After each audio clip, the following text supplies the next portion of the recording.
President Donald Trump has made it clear he wants to wrap up the war in Iran soon, but he also does not want to exit before achieving his stated objectives.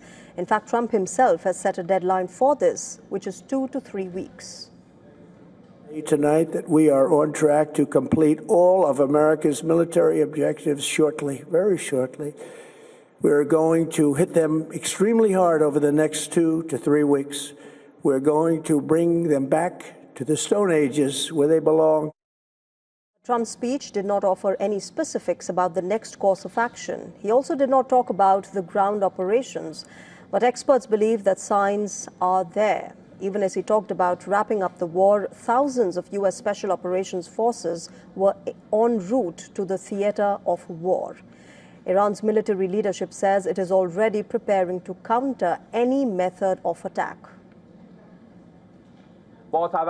With trust in Almighty God, this war will continue until your humiliation, disgrace, permanent and certain regret, and surrender. In continuation of the heavy and severe blows you have received so far, expect even stronger, await our more crushing, broader, and more destructive actions.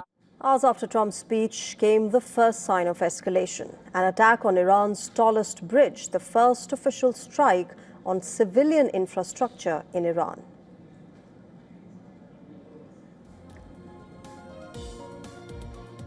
Donald Trump soon issued his next warning. American forces have yet to begin destroying what's left in Iran. That's what he said.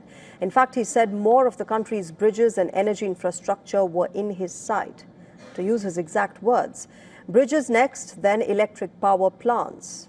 He's also offered a way out to Iran once again, saying that Iran's new regime leadership knows what has to be done and has to be done fast.